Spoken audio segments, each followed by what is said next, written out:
In this video, we will cover fundamental concepts for writing clearly structured sentences. When you're preparing any document, whether it is a homework assignment or a formal report, you should focus on the way you structure your sentences. Good sentences help you convey your ideas clearly and also make your writing more readable. Here are 3 keys to clearly structured sentences. The first key is to focus on communicating one main idea per sentence. Too much content in a sentence can confuse readers and obscure your main point.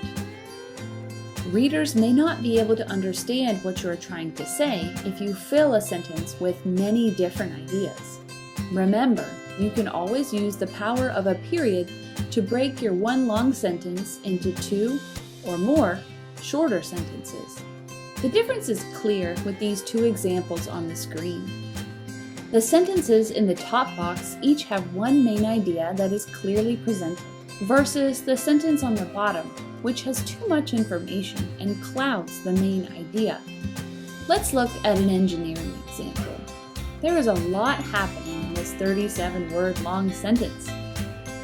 After reading through it multiple times, we could figure out that the bridge was designed a certain way, and piers were used in the process, and the goal was to help drivers to see better so they can be prepared.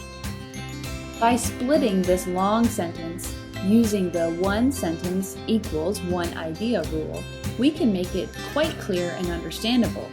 The bridge design incorporates piers to maximize visibility for drivers on I-87. Drivers can see through the bridge and prepare for other obstacles. The second key concept is to focus on the subject in your sentence. It is best practice to make the topic of your sentence the grammatical subject. When writing a sentence, ask yourself, who is performing the action, and what is my main topic here? If your topic is buried somewhere else in the sentence, readers will find your main idea hard to understand. This sentence on screen is an example. The main topic of the sentence is major fiber types. The subject, however, is a list of examples, and the topic is all the way at the end. If we turn this sentence around, the main point is much easier to understand. Returning to our bridge example, we have 2 subjects in the original version, the bridge and the drivers. The second subject, because it is buried deep in the sentence, is not getting the attention it deserves, and the idea is obscured.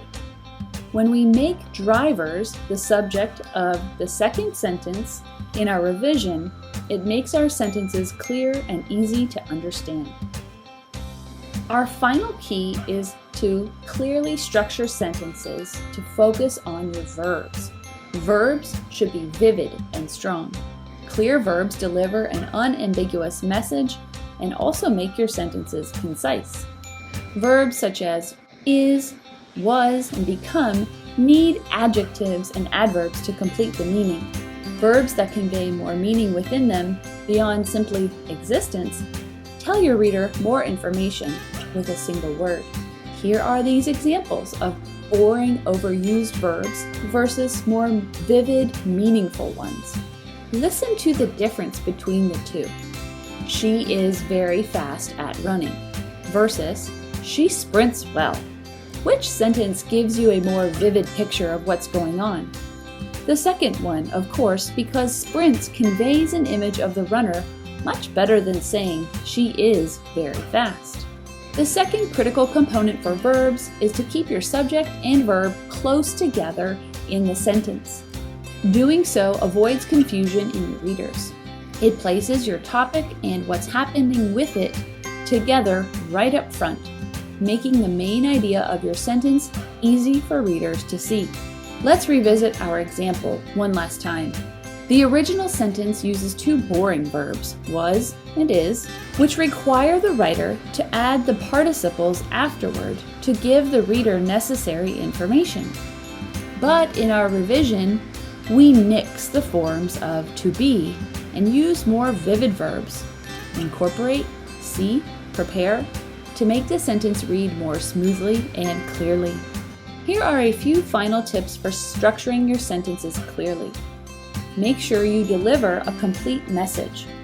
Fragments occur when you omit either the subject or the verb.